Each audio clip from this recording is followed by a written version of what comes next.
Hello and welcome to the Handicapable Black Woman Throne Room. My view of humanity is a whole new tea. Hi, my lovelies, my beauties, my royalties. They care about the Fauci diary and they want to insult him in all different directions to the point where it contradicts every point that they're making. But we still can't get the Epstein files. Tell me how that makes sense. Tell me how. Because, I mean, at least with this doctor, because, okay, if there's a new disease and you don't know anything about it, and now I'm hearing that they said that he personally made it, and I'm just. First they said China, then they just, okay, just a lot. All right. But now they're calling him a narcissist when a diary is supposed, like, you write about whatever you want, especially your feelings, your thoughts, your it's a narcissistic book. Yeah, you're going to write about yourself. It's a way where you can unwind and figure out who you are. My YouTube channel is a diary. Yeah, I know it's not supposed to be, really. I don't care. It's like when I write and when I create and with politics. Mm, my identity is, it's like, I mean, everyone's going to say that, but almost every law is going to affect me because disability, being black, being a woman, almost every law is going to affect me. So I have to pay attention. I have to. And yeah, this is a dating nightmare episode. Yeah, babies. So grab that scorching hot boiling patty tea if you like it cold. Hold the ice because the ice is a hot mess in these streets, okay? And just know this is a very messy episode because my channel is as messy as my life, okay? Because this whole summer, my whole summer was messed up. I kind of wish he broke up with me earlier. I really do. Because that, like, that's one reason why on some of these episodes at first I'm like, you know what, I'm not gonna just spill everything, all of my emotions, but I'm gonna do something he couldn't. He wasn't brave enough, like courageous enough, or he put me down for doing what I'm doing. And I'm at a point where, like, with some of the things that he was doing and where he had to go, I didn't have to do, like, and I don't know why I respect him enough to still hide. So, like, because I still hate that he was the best man I've ever dated. I hate that. And he was the closest that I know that I would feel drawn or love, like genuine love, because I thought that was, I mean, with no heart, no. But I was just happy that I had somebody. Lock King, no, he made me. Ugh, ugh, mm. But yeah, it's like I talk politics from a diary perspective. I compare it to my dating life because I can see how the orange man got voted in by my dating life with some of the men a lot of the men that talk to me on dating apps, especially the conservative ones. Because when I tell them we're not compatible, they try to, oh, well, you need me to teach you. You need me to correct you. You need me to, and like the amount of profiles where the very beginning I already know to swipe left because they write God comes first. I go to church every week. No, no, no, no, no, and no. And yeah, because if I say that I'm just spiritual or spiritual Christian and stuff, they're not going to get it. They're not, because when I say church trauma, oh, the things they try to tell me. But yeah, this summer has just been a nightmare. And well, parts of it. Because I'm trying to reverse it, I'm trying to correct it, I'm trying to change it. Next week should be better, at least. I hope. I hope. But the day he broke up with me was the day I started my garden. I wasn't able to go back out there and continue the garden until a few days ago. Because every single time I thought about going out there, I thought about when he came to pick me up and I told him I started the garden and I was like, oh my gosh, I did this and this and this, but I didn't want to be late for our date night. Happy anniversary. Oh my gosh, yay. Then to get into a car and him to drive to a park for him to break up with me. Every time I thought about going out, because I had my gardening stuff ready days like month or over a month ago. I was like, okay, I'll go tomorrow. And then I get my stuff ready to go. And then I think of that day and I can't. I I I'm still so upset that I haven't fully cried it out yet. I got emotional with one of the guys because it was, and that was really nice though. It's like because he told me about the ex that broke his heart, and then I told him about the ex that broke my heart, and we read like because oh yeah, well, we got petty. He read some stuff, and then I was like, oh, I got his last email. Maybe you can, because yeah, we both interpreted it from our gender's perspective, and he was just like, oh, I think he still wants you. I'm like, no, he doesn't. No, he loves the attention. That's it. Because I'm still going to be disabled. And he's only going to want me until he can figure out how to get somebody else like me and someone able bodied. And that hurts so much. And I think that's one reason why the last couple months I'm like, if it's over, burn it to the ground. Yeah. Because they talk about that bridge, you build your half, they build theirs. Once you broke up with me, it's like, I mean, and the way he did it, it's like there's some advice. Like if you're gonna break up with somebody, at least have a reason. At least be ready to say a reason. Because I mean, unless it's because it's obvious with arguments or cheating or something or whatever. But his answer was, I don't know. And that you're great, you're terrific, and it must be me. But he wouldn't say what the me was about. But I knew he knew.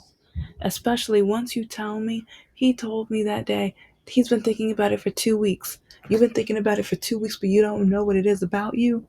I'm not dumb. I'm not dumb. Then he had the nerve to say it's not your disability, but then about 2 to 3 weeks later, said it was my disability.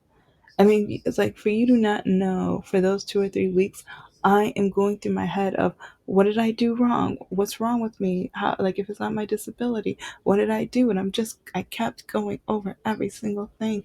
And then I wanted to go gardening, but I couldn't. And so I finally did. And yes, it's not going to be much because I know. Now it's August. So it's not going to be much this year, but I'm I'm very proud of myself because I'm still hurting because I feel like I got tricked. That's the most disgusting part. I feel like I got tricked. I mean, he bought me flowers several times. He made me dinner countless times. He met my father. My father liked him. I mean, my dad still mentions him, but I don't know what to tell because I liked him so much. I don't want my dad to be disappointed in him. The funny part is, if he came to the door, my dad will probably still let him in. I mean, but if that happened, I'd be like, okay, daddy, Daddy, we gotta have a. But I mean, I know he's not going to. I know he's not going to. He wasn't even brave enough to open up to me, so I know he would never be brave enough. And the funny thing is, in that last email, he said he wants to meet up in public. And I'm like, what do you think I'm going to do? What do you think I'm going to say? Yes, you broke my heart, but I'm at a point where you could just write it in an email. And if you just came over, we would just sit. And I'm at a point where I don't even know if I would say much. I would just sit and listen because that would be the first time he opened up to me. Well, okay. He opened up the day he shared his divorce papers and one other night. But all of the times I tried to open up and get his perspective and even learn more about his perspective with religion and things. And even when, like, I wish I never watched Heavenly Ever After.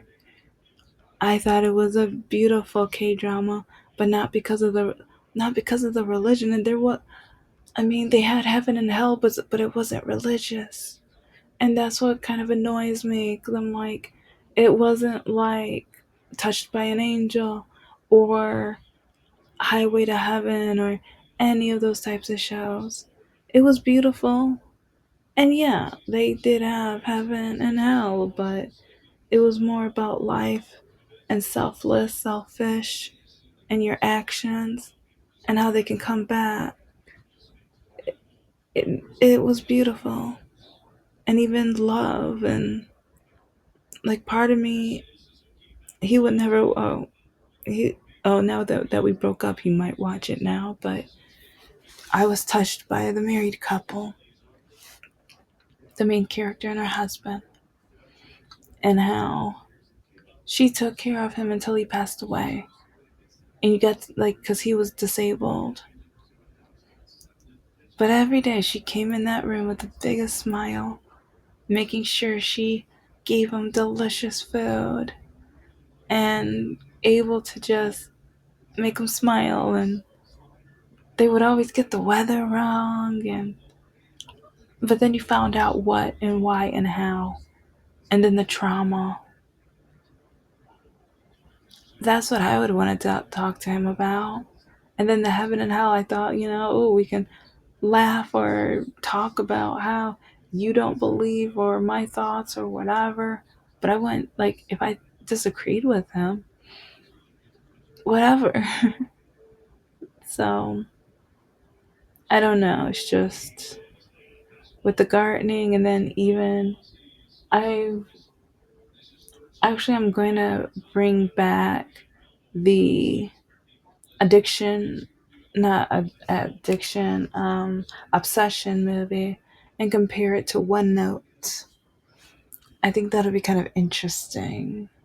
I might do it on the Nerd channel. I'm not sure, but what makes a villain and the creation of a villain, and once someone has an option, because once one had the notebook and once one had the ticket for a wish, it's like the creation of both of them and the options that they were given and the death that happened at the end of both was traumatic, but I want to say beautiful at the same time, because it kind of showed you how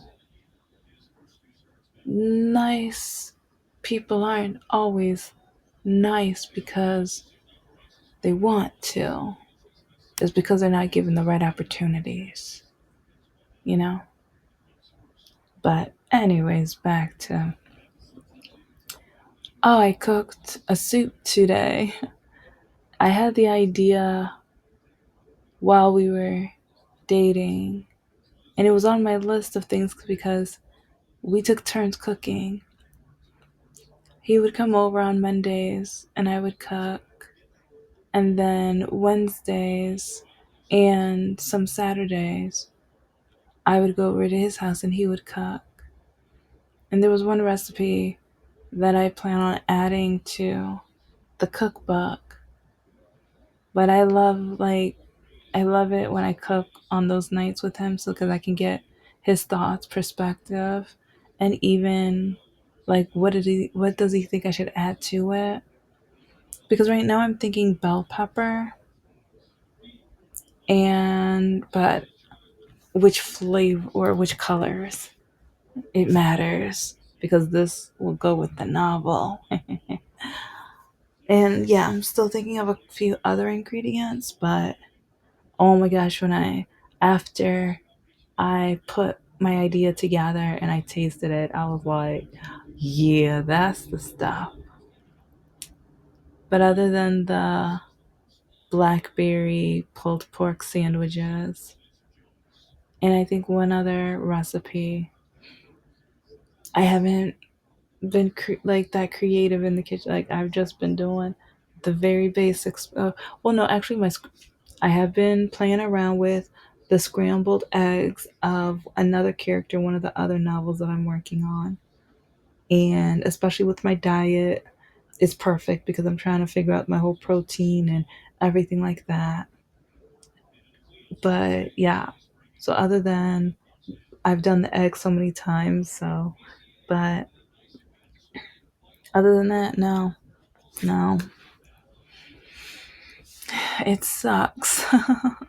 Like within 6 months, my whole routine was changed, and now I like there's so many things that I haven't done because it reminds me of him, and it's exhausting. So, but just even cooking, the dish today, I thought of him, but then I was just like, no, put a little dash of hate in your mind. No, not today. No, no. And in the garden, stab that soil. Put like, no, yeah, get the aggression out. Get the aggression out. It's like, don't let him steal your whole summer. He stole over half of it. Don't let him take the other. So I'm gonna see what happens and develops. But it just hurts. I've said it so many times, but the love was a lie. I was pouring myself out to him, but he was only desperate for attention. He misses his ex wife. He misses who he used to be. And yeah, it sucks.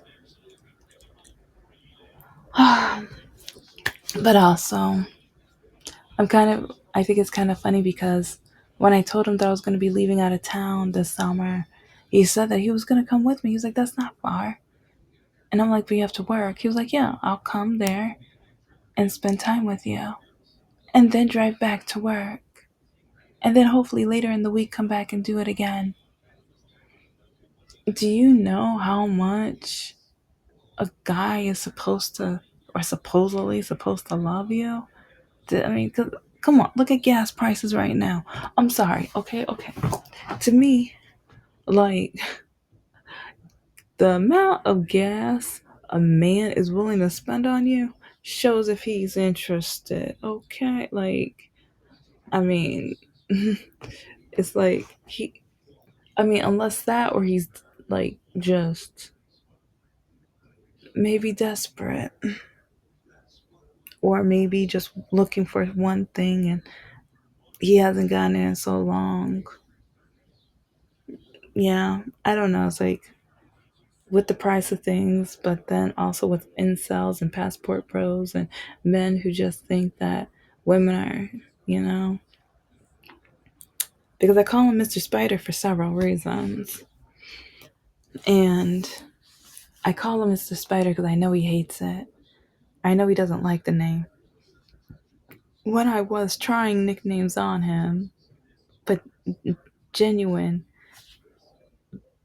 nicknames from the heart, nicknames that made me think of him, nicknames that kind of just embodied him.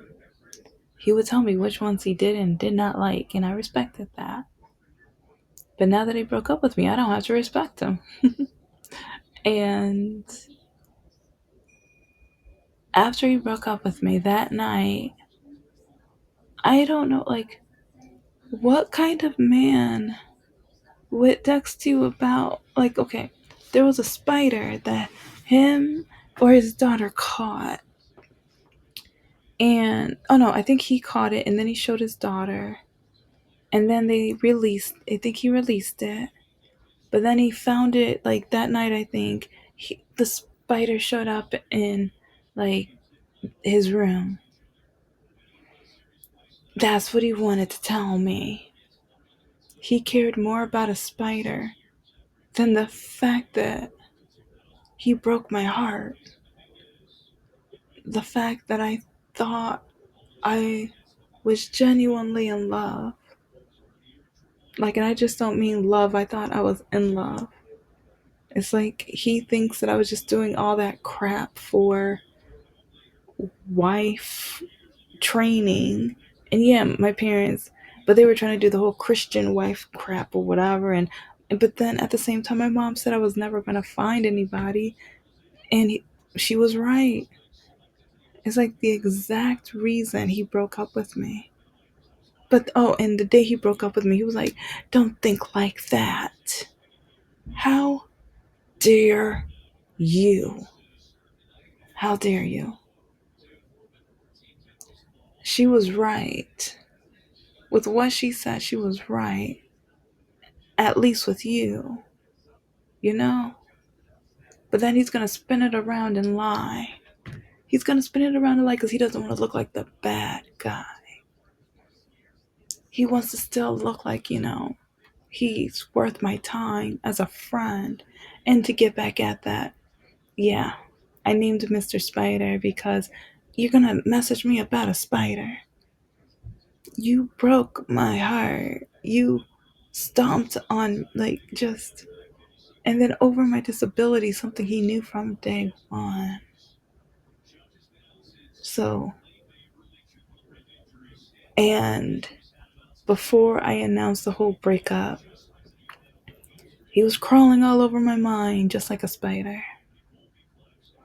He's crawling all over all of my interests and hobby. Like, even with my business, there's things that I was planning, and the day that was supposed to be our 6 month anniversary, I had a poem for him.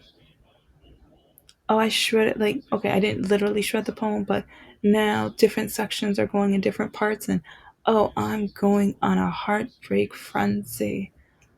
I'll, like, none of the poems are complete. They're kind of just segments of different parts. But yeah, I had a poem just for him. I had a piece of writing. I was trying to finish the first 5 chapters of the novel because I'm like, I want you to read it. I want you to be the first one to read the final draft before I send to editors of, the novel. I want to show you that I, like, just like he only played the piano for 30 seconds for me, and that, like, he doesn't realize there were so many signs and red flags because part of me was just like, what? Okay, you only did that because you're trying to prove to me that you're not lying. But he was lying about his interest for me. He was lying about loving me, lying about caring for me. It's like it was all a show. And I disrespected that. So when he texted me about that, and okay, I know the spider may not be stupid, but right now, just emotionally, that stupid spider. It's like, because in the car, when I told him, block me on everything. If you're gonna break up with me, okay. So block, like, I told him, go home, and I started listing everything to block me on. And that's when he cut me off. Mm, mm, mm, mm. And he said, no, we're going to be friends in a couple weeks. And even in the last email that he wrote me, he had the nerve to say that he thinks about me every day. Why should I care? Why? Because you might not, like, you're gonna find another woman that's gonna cook for you. You're gonna find another woman that supports, and with even your kids are gonna help you look for like activities that they can do throughout the summer and winter and things. You're gonna find somebody who's gonna look up different songs that you might want to play. You're gonna find somebody that's gonna be attentive and also check to see how you're doing every single day after work. I mean, it's not that hard. What I did isn't that hard. But he tried to make it like it was such a big deal. It's not a big deal when it's coming from love. It's not a big deal when it these things just like I care about the person so much that the things come to mind, and it's like, oh, he's off work, let me. And I still think about the days he donates plasma. I need to stop thinking about the days he donates plasma.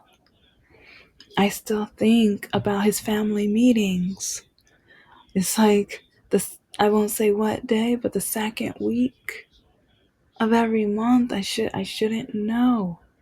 I don't want to know though, because the last meeting, I remember when I woke up and I looked at the date and I was like, oh, he's gonna have his family meeting today.